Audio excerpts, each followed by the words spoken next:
Ada apa, Jeng? Nyai, saya merasakan seperti ada yang tidak masuk akal di diri Nabil. Semenjak kejadian semalam sampai pagi ini, Nabil seperti memiliki kesaktian. Selalu ada saja yang melindunginya.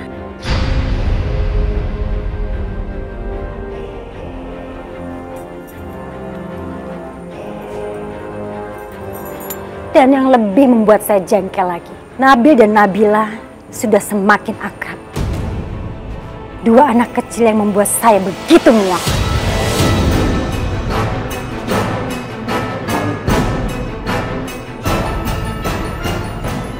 Heh, kalian berdua, ngapain diam aja?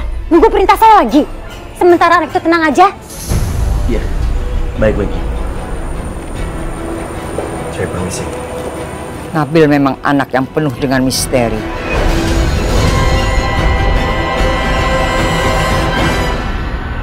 Pak. Dari mana kamu, Pak?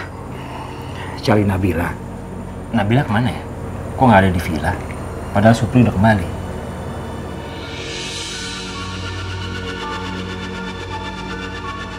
Itu siapa? Gak penting buat kamu.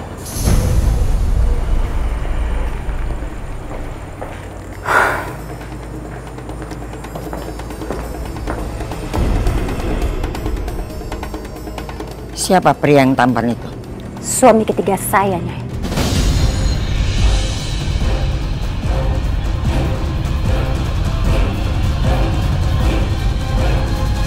Lantas, suami Jeng Ratu yang juga tampan itu, ayahnya dari anak Jeng Ratu yang jadikan tumbal. Setelah peristiwa itu,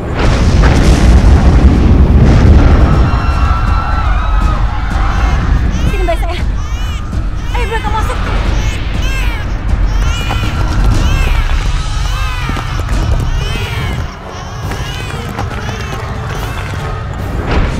Saya tuntut dia cerai, Nyai. Sekarang di mana keberadaannya? Saya juga nggak tahu dia ada di mana.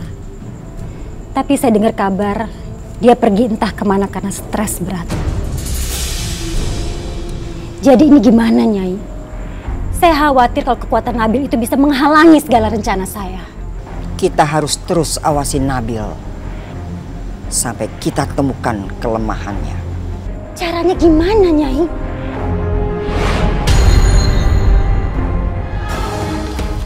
Berhenti! Bel!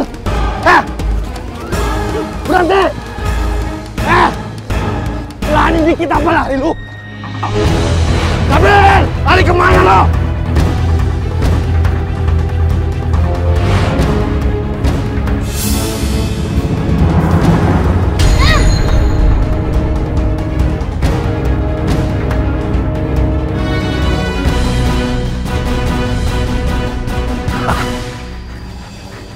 Sekarang lu mau lari kemana, bocah tengik?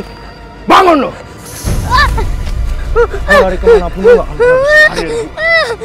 Bangun! Ya Kang, ya. Bangun lu!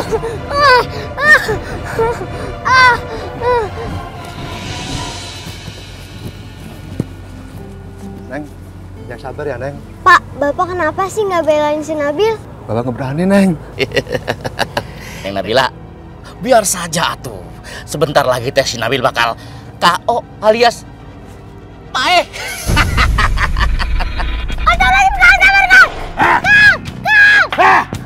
Gue tahu sakti. Sekarang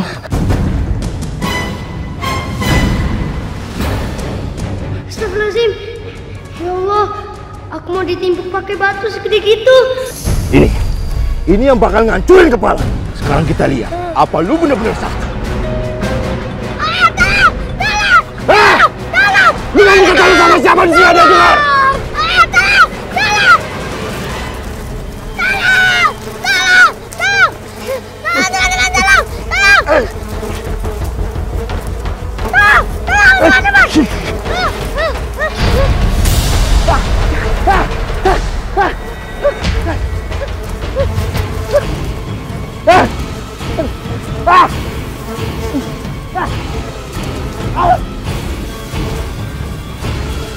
Udah teman-teman.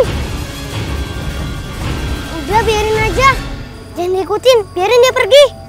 Iya Nabil. Kalau gitu makasih banyak ya teman-teman udah nolongin aku. Iya sama-sama Nabil. Lebih baik sekarang Mane siap-siap bawa si Nabil ke rumah sakit terdekat. Kenapa jadi Pak Mandor suaranya?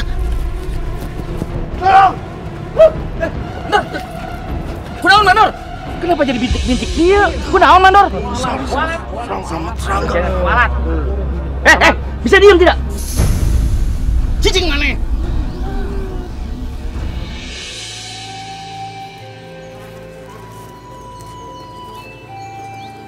Nabil, aku dan pasukanku sebenarnya belum puas ngasih pelajaran sama makhluk yang jahat sama kamu.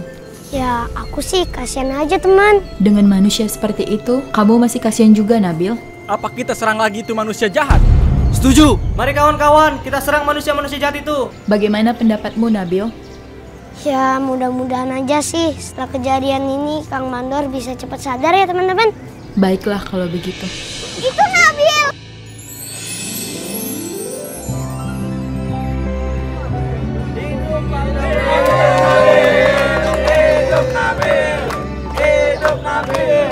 Maaf ya Kang Mandor, bikin Kang Mandor jadi bintik-bintik gitu ya. Maaf ya. Ya, maaf deh. Sudah tuh Pak Mandor, sudah.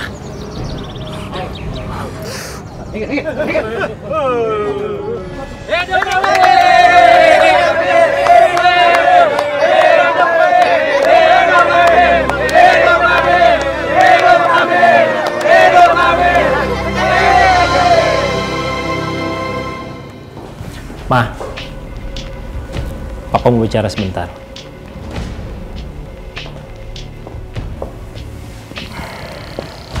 Bicara soal apa sih, Pak? Ma, Papa nggak mau kamu terlalu kasar sama Nabila. Kasian dong dia. Ma, Papa minta maaf. Kalau perlu Papa mohon sama Mama. Jangan tunjukin kebencian Mama depan Nabila. Justru kebencian Mama ini itu bersumber dari sikap Papa sendiri. Beberapa tahun yang lalu, Papa begitu yakin menjadikan Nabila anak angkat kita untuk pancingan supaya kita bisa memiliki anak kandung sendiri. Setelah itu, apa? Saya nggak yakin sama saran kamu. Ma, yang penting itu kita ikhtiar. Yang mau kita adopsi ini yatim piatu loh.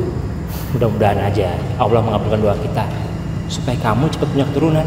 Terus kalau sampai gagal, anak ini akan selamanya jadi milik kita. Kita nggak tahu latar belakang anak ini. Kita nggak tahu orang tuanya. Siapa tahu dia lahir dengan perempuan nggak benar.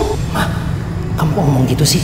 Yang penting kita ikhlas supaya Allah mengabulkan doa kita. Udah itu aja. Saya berharap Bapak dan Ibu dengan senang hati merawat dan membesarkannya. Ini Pak bayinya.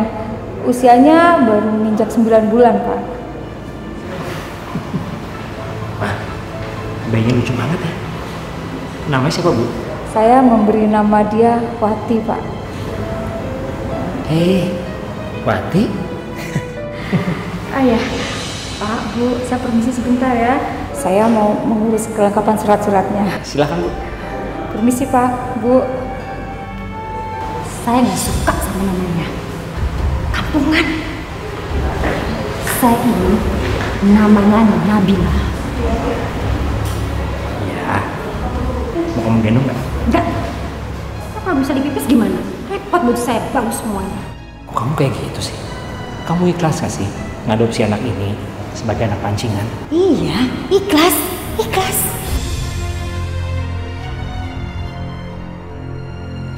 9 tahun Nabila hidup bersama kita, Pak. Mana hasilnya? Kita tetap gak punya anak sendiri. Sampai minggu lalu ke Singapura. Dan menurut diagnosa dokter kandungan di Singapura, Mama positif. Tidak akan pernah bisa hamil. Dan anak yang Papa pungut itu bukannya membawa mukjizat untuk Mama. Bikin Mama stres. Bikin Mama sial.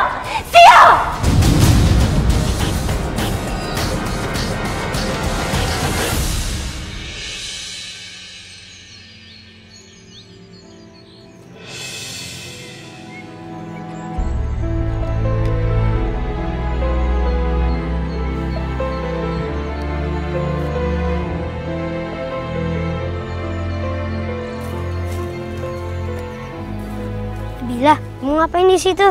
Emangnya kamu nggak pulang ke villa? Aku di sini aja, Nabil. Emangnya kenapa di villa kamu? Kamu sendirian? Aku takut. Ya.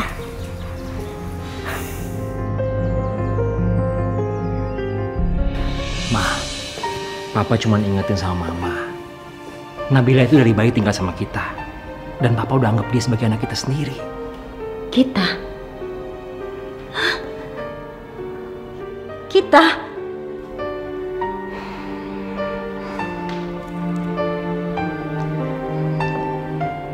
Kamu masih ingat kan sikap mama saya?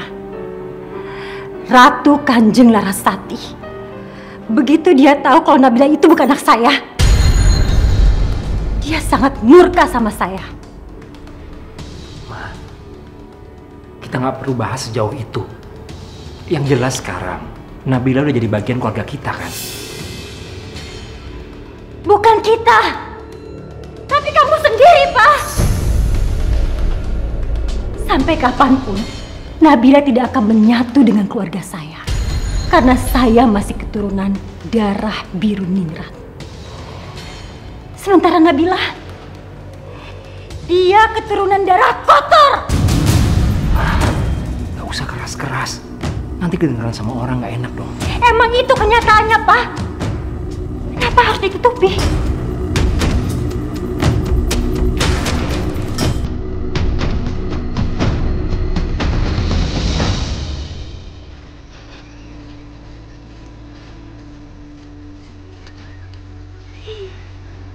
Neng Nabila gini ada di sini. Papa Neng dari tadi nyari-nyari. Hayo atuh Neng, kita makan. Udah jam 2 siang. Nabila mau puasa, Bi. Puasa? Apaan semalam Neng kagak makan sahur? Iya, Nabila. Kalau kamu puasa, kamu harus sahur dulu. Kalau kamu nggak sahur, takutnya kamu nggak kuat. Ya kan, Bi? Iya. Dah, Nabila tadi pagi udah makan coklat, masa puasa? Si Neng kalau lagi senyum-senyum begitu, tambah gelis. Cantik ya? Iya, Bi.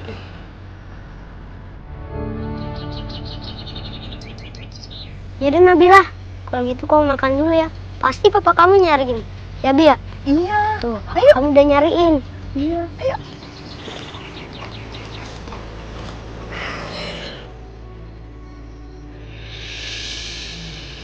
Makan. Kasih, Bi. Enak, Bi? Enak, Bi. Makan yang banyak. Nabila, kamu kok makan di bawah? Di dapur lagi. Ayo makan dulu, makan. Gak apa-apa, Pak. Nabila di sini aja. Nabila, ayo kita pindah ke ruang makan. Gak usah, Pak. Nabila di sini aja. Gak apa-apa kok. Nabila, kalau makan itu di meja makan. Ayo. Tapi, Pak. Ya, ayo. Yuk. Untuk kamu. Terima kasih Juragan. Kanjeng Ratu. Loh kok kurang 100.000 Kanjeng Ratu? Upah buruh kalian per hari 30.000. Kalau kalian tidak masuk kerja, saya potong per hari 50.000. Oh, gede banget potongannya. Ujang. Kanjeng Ratu, sebentar lagi kan Lebaran. Berarti kita dapat THR dong. Kalau bukan THR, upah mingguan atau honor yang ke-53. Ya kan Kanjeng Ratu? Tidak ada THR dan tidak ada honor ke-53. Berarti Kanjeng Ratu melanggar undang-undang ketenagakerjaan dong. Jangan sok tahu kamu. Saya ini bertahun-tahun jadi pengusaha dan saya sering mengikuti seminar-seminar ketenagakerjaan. Jadi soal hukum, saya lebih tahu daripada kamu. Walaupun gitu Kanjeng Ratu, kalau Kanjeng Ratu nggak ngasih THR, berarti Kanjeng Ratu melanggar undang-undang. Apa dasarnya? Dasar hukum yang mewajibkan pengusaha untuk memberikan tunjangan hari raya. Undang-Undang Nomor 13 Tahun 2003 tentang ketenagakerjaan. Peraturan Pemerintahan Republik Indonesia Nomor 78 Tahun 2015 tentang pengupahan. Peraturan Menteri Ketenagakerjaan Republik Indonesia Nomor 6 Tahun 2016 tentang tunjangan hari raya keagamaan bagi pekerja atau buruh di perusahaan. Terakhir, Surat Edaran Menteri Ketenagakerjaan Nomor 1/MIN/6 tentang tunjangan hari raya keagamaan tahun 2016.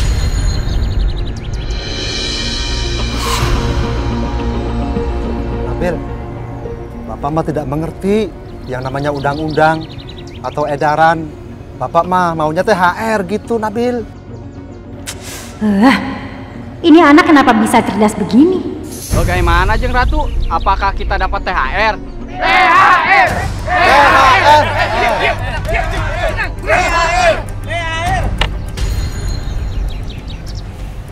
Baik, karena Nabil sudah menjelaskan secara detail dasar hukum dan soal undang-undang segala macam tetek bengek, maka itu saya akan mengambil kebijaksanaan. Asik, kita dapat THR juga. Tetap tidak ada yang mendapatkan THR.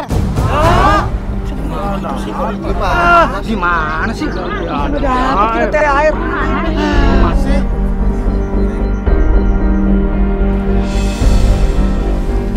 Nih, buat kamu. Alhamdulillah, makasih ya Jeng Ratu. Duh, kenapa kosong Jeng Ratu? Ayo yang lainnya, cepetan. Maju. Ayo buruan. Cepet gantian.